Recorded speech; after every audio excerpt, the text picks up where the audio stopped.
ऐसा नहीं चलेगा माननीय सदस्य। मैंने सबको मौका दिया, प्लीज बैठिए आप। बैठिए। माननीय गृह मंत्री जी बोलेंगे। मान्यवर, माननीय सदस्य ने जो पॉइंट ऑफ ऑर्डर उठाया है, मैं इसके हार्द को सदन के सामने रखना चाहता हूं। भारत सरकार की कैबिनेट ने इस बारे में एक बिल अप्रूव कर सदन के सामने रखा। आपके द्वारा ये बिल जॉइंट पार्लियामेंट्री कमेटी को दिया गया, जिसका विपक्ष का भी बड़ा आग्रह था। कमेटी ने इस पर सुविचारित रूप से अपना मत प्रकट किया।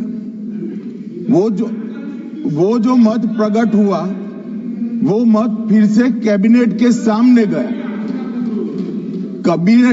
कमेटी के जो सुझाव थे, ये भारत सरकार की कैबिनेट ने स्वीकार किए और अमेंडमेंट के रूप में किरण रिजिजू जी लेकर आए। ये तभी होता है जब ये ऑफिशियल अमेंडमेंट कैबिनेट की अनुमोदन के बगैर आता है। मान्यवर, मैं नहीं मानता इसमें कोई पॉइंट ऑफ ऑर्डर है, और आपका ही आग्रह था कि कमेटी जॉइंट पार्लियामेंट्री कमेटी बने। अगर कमेटी ने कोई बदलाव ही नहीं करने हैं तो ये कांग्रेस जैसी कमेटियां नहीं, हमारी लोकतांत्रिक कमेटी है मान्यवर, जो दिमाग चलाती है।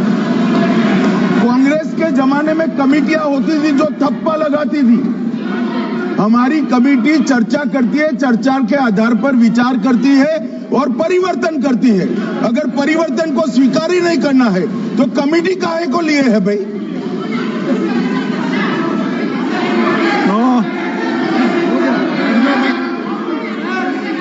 आप जब विधेयक पर चर्चा हो तो सबको मौका दूंगा।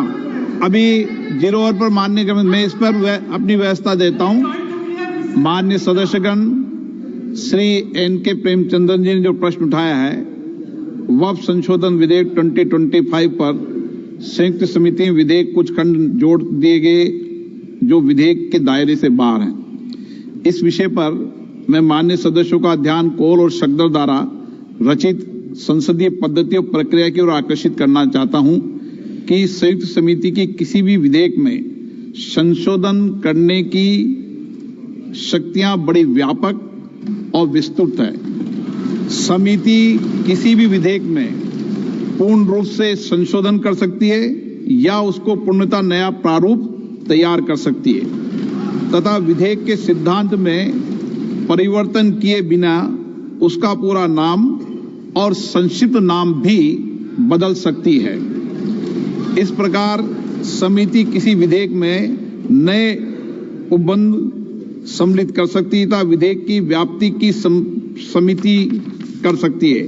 विगत में कई संयुक्त समितियों ने विधेयकों में ऐसे संशोधन किए हैं। श्री किरण रिजिजू जी